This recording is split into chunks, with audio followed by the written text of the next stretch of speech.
ಬಡ ಜನರ ಮೇಲೆ ಬಿಡಿಎ ಅಧಿಕಾರಿಗಳು ಮತ್ತೊಮ್ಮೆ ಗದ ಪ್ರಹಾರ ಮಾಡಿದ್ದಾರೆ. ಯಾವುದೇ ರೀತಿಯ ನೋಟಿಸ್ ಕೊಡದೆ ಬಡ ಜನರ ಮನೆಯನ್ನು ಡೆಮಾಲಿಷ್ ಮಾಡಿರುವ ಒಂದು ಆರೋಪ ಕೂಡ ಇದೆ. ಪರಿಣಾಮ ಇದೀಗ ನೂರಾರು ಮಂದಿ ಕುಡಿಯಲು ನೀರಿಲ್ಲದೆ, ಆಶ್ರಯಕ್ಕೆ ಸೂರಿ ಇಲ್ಲದೆ ಬೀದಿಯಲ್ಲಿ ನಿಂತಿದ್ದಾರೆ. ಸದ್ಯ ನಾನೀಗ ಅದೇ ಜಾಗದಲ್ಲಿ ದೃಶ್ಯದಲ್ಲಿ ಗಮನಿಸ್ತಾ ಇರಬಹುದು. ನೂರಾರು ಮಂದಿ ಕಳೆದ 2-3 ದಿನದಿಂದ ಯಾವುದೇ ರೀತಿ ಅಂದ್ರೆ ಕುಡಿಯಲು ನೀರಿಲ್ಲದೆ ಪರದಾಡುತ್ತಿರುವ ಪರಿಸ್ಥಿತಿ ನಿರ್ಮಾಣವಾಗಿರುವಂತದ್ದು. ಆ ಜನರನ್ನು ಮಾತನಾಡಿಸುವ ಒಂದು ಪ್ರಯತ್ನ ಮಾಡ್ತೀನಿ. ಮೇಡಮ್, ಯಾವಾಗ ಡೆಮಾಲಿಷ್ ಆಯ್ತು? ಏನಾದ್ರು ನಿಮ್ಗೆ ಇದಕ್ಕೆ ಮುಂಚೆ ಏನಾದ್ರು ಸೂಚನೆ ಕೊಟ್ಟಿದ್ರ ಅಂತ? ಸೂಚನೆ ಏನು ಕೊಟ್ಟಿಲ್ಲ ಸರ್. ನಮ್ಗೆ ಯಾವ್ದೊಂದು ಇನ್ಫಾರ್ಮೇಶನ್ ಬರ್ತಾ ಇಲ್ಲ. ಒಂದೇ ದಿವಸದಲ್ಲಿ ಬಂದು ಎಲ್ಲಾ ಪಾತ್ರೆ ಎಲ್ಲ ಆಚೆ ಅವರೇ ಎತ್ತಿಕ್ತಾ ಇದಾರೆ. ನಮ್ಗೆ ಯಾವ್ದು ಇದು ಮಾಡ್ತಾ ಇಲ್ಲ. ಎಲ್ರು ಆಚೆ ಕಳ್ಸಿ ಮನೆ ಒಳಗಡೆ ಇದ್ರು ಅವರೇ ಬಂದು ಡೆಮಾಲಿಷನ್ ಮಾಡ್ತೀವಿ ಅಂತ ಬಿಡಿಯವ್ರು ತುಂಬಾ ನಮ್ಗೆ ಕಷ್ಟ ಕೊಡ್ತಾ ಇದಾರೆ ಸರ್. ಎಲ್ರು ಆಚೆ ಕುತ್ಕೊಂಡು ನಮ್ಗೆ ಯಾವ್ದಿದು ಯಾವ ಸಹಾಯನು ಯಾರು ಬಂದ್ ಮಾಡ್ತಾ ಇಲ್ಲ. ಜಾರ್ ಸಾರು ಬರ್ತಾ ಇಲ್ಲ, ಡಿ.ಕೆ. ಶಿವಕುಮಾರ್ ಸಾರ್ನು ನಮ್ಗೆ ಬಂದು ಇವಾಗ ಯಾರು ಒಂದ್ ಮಾತು ಬಂದು ಯಾರು ಕೇಳ್ತಾ ಇಲ್ಲ. ಅವ್ರೆಲ್ಲ ಇವಾಗ ಬಂದ್ರೇನೆ ನಮಗೂ ನ್ಯಾಯ ಸಿಗೋದು. ಇಷ್ಟು ಜನ ಇಂದ ನಾವು ಯಾರಿಗೂ ಯಾವಾಗ ಬೆಳಿಗ್ಗೆ 2 ದಿವಸದಿಂದ ಆಚೆ ಕುತ್ಕೊಂಡಿದೀವಿ. ಯಾರಾದ್ರೂ ಬಂದು ಒಂದ್ ಮಾತು ಕೇಳ್ತಾ ಇಲ್ಲ ಯಾವ ಸಹಾಯ ಬೇಕು ಅಂತ. ನಮ್ಗೆ ಆಧಾರ್ ಕಾರ್ಡ್ ಇಂದ ಎಲ್ಲ ಮಾಡ್ಕೊಡ್ಸಿದ್ದಾರೆ, ಪ್ರೂಫ್ ಇದೆ, ಏನಿಲ್ಲ ಅಂತ ಇಲ್ಲ. ಇವಾಗ ಬೆಳಿಗ್ಗೆನೆ ಬಂದು ಕರೆಂಟ್ ಕಟ್ ಮಾಡ್ತಾ ಇದಾರೆ, ಎಲ್ಲ ಮಾಡ್ತಾವ್ರೆ. ಎಲ್ಲ ಡೆಮಾಲಿಷನ್ ಮಾಡ್ತೀವಿ, ಒಳಗಡೆ ಇದ್ರೂ ಬಿಡ್ತಾ ಇಲ್ಲ. ನಾವು ಡೆಮಾಲಿಷನ್ ಮಾಡೇ ಮಾಡ್ತೀವಿ. ಇವಾಗ ಬಂದು 3 ಮನೆ ಇವಾಗನೇ ಮಾಡ್ರಿ ಸರ್. ಬೆಳಿಗ್ಗೆನೆ ನಮ್ಗೆ 2 ದಿವಸ ಟೈಮ್ ಕೊಡ್ತೀನಿ ಅಂದ್ರು ಅದು ಇಲ್ಲ. ಬಂದು ಬೆಳಿಗ್ಗೆನೆ ಮಾಡ್ತಾ ಇದ್ರೆ ನಾವ್ ಎಲ್ಲಿ ಹೋಗೋದು ಸರ್? ನ್ಯಾಯ ನಮ್ಗೆ ಯಾರು ಕೊಡ್ತಾ ಇರೋದು? ಸರ್ಕಾರನೇ ನ್ಯಾಯ ಕೊಟ್ಟಿಲ್ಲ ಅಂದ್ರೆ ನಾವ್ ಮತ್ತೆ ಯಾರತ್ರ ಹೋಗಿ ನ್ಯಾಯ ಕೇಳೋದು ಸರ್? ಸರ್ ಇಲ್ಲಿ ಬರ್ಬೇಕು, ನಮ್ಗೆ ನ್ಯಾಯ ಸಿಗ್ಬೇಕು. ಸಾಹೇಬ್ರು ಇಲ್ಲಿ ಬಂದು ನಮ್ಗೆ ಏನಿದೆಯೋ ಅದು ಕೇಳ್ಬೇಕು ಸರ್. ನಮ್ಗೆ ಬೇರೆ ಏನು ಇಲ್ಲ ಇವಾಗ. ಮೇಡಮ್, ಅಂದ್ರೆ 2-3 ದಿನದಿಂದ ಎಲ್ಲ ಮಕ್ಕಳ ಜೊತೆ ಬೀದಿಯಲ್ಲಿದ್ದೀರಿ, ಸರಿಯಾಗಿ ಊಟ ಇಲ್ಲ, ತಿಂಡಿಲ್ಲ. ಶನಿವಾರದಿಂದ ನಾವು ಆಚೆನೆ ಇದ್ದೀವಿ ಸರ್. ಊಟ ಎಲ್ಲ ಆಚೆ ಮಾಡಿ ಪೇಪರ್ ಪ್ಲೇಟ್ ಅಲ್ಲಿ ತಿಂತಾ ಇದೀವಿ ಸರ್. ಸ್ಕೂಲ್ಗೂ ಹೋಗ್ತಾ ಇಲ್ಲ. ನಾವು ಓದಿಲ್ಲ, ನಾವು ಬಡವರು, ನಾವು ಓದಿಲ್ಲ. ನಮ್ಮ ಮಕ್ಕಳು ಓಡಿಸ್ಬೇಕು, ಅವ್ರು ಚೆನ್ನಾಗಿ ಬೆಳಿಬೇಕು ಅಂತಾನೆ ಇಂಗ್ಲಿಷ್ ಮೀಡಿಯಂ ಇಲ್ಲಿ ಹಾಕಿರೋದು. ದನ ಕನ ವೇಸ್ಟ್. ಮಕ್ಕಳು ಮನೇಲಿದ್ದಾರೆ, ನಿದ್ದೆ ಇಲ್ಲ, ಊಟ ಇಲ್ಲ. ಆಚೆ ನಿಂತ್ಕೊಂಡು ಯಾರಾದ್ರೂ ಬರ್ತಾರ ಕಾಯ್ಕೊಂಡೇ ಇರೋಕೆ ನಮ್ಗೆ ಸಾಕೋಗಿದೆ. ಯಾರಾದ್ರೂ ಒಂದು ಬಂದ್ರೆ ನ್ಯಾಯ ಸಿಗೋದು ಸರ್ ನಮ್ಗೆ. ಮತ್ತಷ್ಟು ಜನರನ್ನು ಮಾತನಾಡಿಸುವ ಒಂದು ಪ್ರಯತ್ನ ಮಾಡ್ತೀನಿ. ಸರ್, ಎಷ್ಟು ವರ್ಷದಿಂದ ಇಲ್ಲಿ ವಾಸವಾಗಿದ್ದೀವಿ? ನಾವು 150 ವರ್ಷ ಮೇಲಿಂದ ಇಲ್ಲೇ ವಾಸ ಮಾಡ್ತಾ ಇದೀವಿ ಸರ್.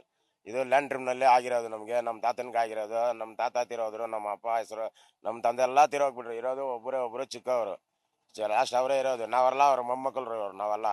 ಆವಾಗಿಂದ ನಾವು ಇಲ್ಲೇ ವಾಸ ಮಾಡ್ತಾ ಇದೀವಿ. ಯಾರು ಏನು ಒಂದು ದಾಖಲೆ ಏನು ಕೊಟ್ಟಿಲ್ಲ ನಮಗೆ. ಹೊಡಿತೀನಿ ಗಿಡಿತೀನಿ ಅಂತ ಏನಿಲ್ಲ. ಸದ್ಯಕ್ಕೆ ಬಂದು 2-3 ದಿವಸ ಅಂತ ಹೊಡೆದು ಎಲ್ಲ ತುಂಬ ಹಿಂಸೆ ಮಾಡ್ತಾರೆ ನಮಗೆ. ಏನು ಮಾಡೋದು ನಮಗೆ ಅರ್ಥ ಇಲ್ಲ. ಯಾರಾದ್ರು ಬಂದು ಹೆಲ್ಪ್ ಮಾಡ್ತಾರೆ ಅಂದರೆ ಯಾರು ಬರ್ತಾ ಇಲ್ಲ. ಏನು ಮಾಡೋದು ನನಗೆ ಏನು ಅರ್ಥ ಆಗಿಲ್ಲ. ಇಲ್ಲಿ ನ್ಯೂಸ್ ನೋಡಿದ್ರೆ ಕಾರ್ ಗ್ಯಾರೇಜ್ ಹೊಡಿತೀನಿ, ಕಾರ್ ಗ್ಯಾರೇಜಿಗೆ ಏನಕ್ಕೆ ಸರ್ ದೇವಸ್ಥಾನ? ಅಲ್ಲಿ ನೋಡಿ ಸರ್, ಕಾರ್ ಗ್ಯಾರೇಜ್ಗೆ ಏನು ಸರ್ ದೇವಸ್ಥಾನ ಕಟ್ತಾರೆ? MLA ಸಾಹೇಬ್ರೆ ಕಟ್ಟಿಕೊಟ್ಟಿರೋದು ಅದು. ಅಲ್ಲಿ ದೇವಸ್ಥಾನ ಯಾಕೆ ಸರ್ ಕಟ್ಕೊಡ್ತಾರೆ? ಕಾರ್ ಗ್ಯಾರೇಜರಿಗೆ ಯಾರಿಗೆ ದೇವಸ್ಥಾನ ಕಟ್ತಾರೆ? ಕಾರ್ ಗ್ಯಾರೇಜ್ಗೆ ಮಾಡ್ಕೊಡ್ತಾರಾ? ಜನರಿಗೆ ಮಾಡ್ಕೊಡ್ತಾರೆ.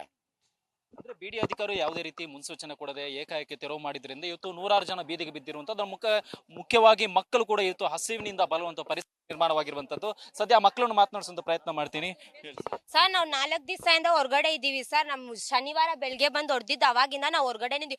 ಊಟ ಇಲ್ಲ, ಕರೆಂಟ್ ಇಲ್ಲ, ಏನಿಲ್ಲ ಸರ್. ನಾವು ಹೊರಗಡೆ ಇದೀವಿ. ನಮಗೆ ಇದೇನ್ ಸರ್ ಇವ್ರು ಮಾಡೋದ್ ಹಿಂಗೆ? ನಾವ್ ಹೆಂಗಿರೋದ್ ಸರ್? ಹೊರಗಡೆ ಊಟ ಎಲ್ಲ ಶನಿವಾರ ಬೆಳಗ್ಗೆಯಿಂದ ಹೊರಗಡೆ ಇದೀವಿ. ಎಲ್ರು ಅಳ್ತಾರೆ, ಮಕ್ಳಿಗೆ ಊಟ ಇಲ್ಲ, ಏನಿಲ್ಲ ಸರ್. ನಾವ್ ಹೆಂಗಿರೋದ್ ಸರ್? ಹೊರಗಡೆ ಸ್ಕೂಲ್ಗೂ ಹೋಗಿಲ್ಲ ಸರ್. ಸ್ಕೂಲಲ್ಲೂ ಸ್ವಲ್ಪ ಇಲ್ಲಿರೋ ಇದಕ್ಕೆ ಸ್ಕೂಲ್ಗೂ ಕಳಿಸ್ತಿಲ್ಲ ಸರ್. ಇವರು ಎಕ್ಸಾಮ್ ಬೇರೆ ಹೋಗ್ತಿದೆ ಸರ್. ನಮಗೆ ಜಾರ್ಜ್ ಸರ್ ನ ಬಂದು ಏನಾದ್ರೆ ನ್ಯಾಯ ಕೇಳೋಕ್ ಹೇಳಿ ಸರ್. ಇಲ್ಲಿ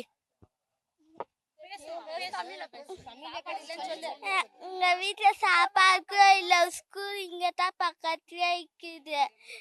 எங்க வீடெல்லாம் ஒழிக்கன்னு சொல்றாங்க. ಅಂದ್ರೆ ಇಲ್ಲಿ ಜನರು ಅಂತಿರುವುದು ಯಾವುದೇ ರೀತಿಯ ಒಂದು ಆ ಸೂಚನೆ ಕೊಟ್ಟಿದ್ರೆ ನಾವು ಮುಂಚೆನೆ ಏನಾದ್ರೂ ವ್ಯವಸ್ಥೆ ಮಾಡ್ತೀವಿ. ಏಕಾಏಕಿ ಈ ತರ ಮಾಡಿದ್ರಿಂದ ನಮ್ಮ ಬದುಕು ಜೊತೆಗೆ ಮಕ್ಕಳ ಶೈಕ್ಷಣಿಕ ಬದುಕು ಕೂಡ ಬೀದಿಗೆ ಬಿದ್ದಿರುವಂತದ್ದು. ಅಂದ್ರೆ ಇದೀಗ ಇದೇ ಬಗ್ಗೆ ಮತ್ತಷ್ಟು ಇಲ್ಲಿಯ ಜನರು ಮಾತನಾಡಿಸೋ ಪ್ರಯತ್ನ ಮಾಡ್ತೀನಿ. ಸರ್, ಹೇಳಿ ಸರ್. ನನ್ನ ಹೆಸರು ಮಣಿಗಂಡನ್ ಅಂತ. ನಾವು ನಮ್ಮ ತಾತ ನಮ್ಮ ಮುತ್ತಾತ ಎಲ್ಲ ಇಲ್ಲಿ ಬೆಳೆದಿರೋದು. ಅವರು ಫಾರ್ಮಿಂಗ್ ಮಾಡಿರೋದು ಇಲ್ಲಿ. ಸೊ ಅವ್ರು ಫಾರ್ಮಿಂಗ್ ಮಾಡಿದಕ್ಕೋಸ್ಕರ ಅವ್ರು SC ಕ್ಯಾಸ್ಟ್ ಅಂತ ಇಂದಿರಾ ಗಾಂಧಿ ಅವ್ರು ಕೊಟ್ಟಿರೋದು. ಇಷ್ಟು ವರ್ಷ ನಾವು ಇಲ್ಲಿದ್ಬಿಟ್ಟು 3 ದಿನದಲ್ಲಿ ಖಾಲಿ ಮಾಡಿಕೊಂಡು ಹೋಗಿ ಅಂದ್ರೆ ನಾವು ಎಲ್ಲಿಯೂ ಸಹ ಹೋಗೋದು? ನಮ್ದು ಯಾವ್ದು ಪ್ಲಾನಿಂಗ್ ಅಂತ ಏನೂ ಇಲ್ಲ. ಸೊ ಇವಾಗ ಅವರೇ ಬರ್ಬೇಕು ಸರ್. ಆಲ್ಮೋಸ್ಟ್ ಅವ್ರು ಯಾರು ಕೇಳಿದ್ರು ಅವರು ಜಾರ್ಜ್ ಸರ್ ಅವರೇ ಖಾಲಿ ಮಾಡಿ ಕೇಳಿದ್ದಾರೆ, ಬಿಡಿ ಅವ್ರು ಅಂತ ಹೇಳ್ತಾ ಇದ್ದಾರೆ. ಯಾರ ಕಡೆಯಿಂದ ನಮ್ಗೆ ಗೊತ್ತಿಲ್ಲ.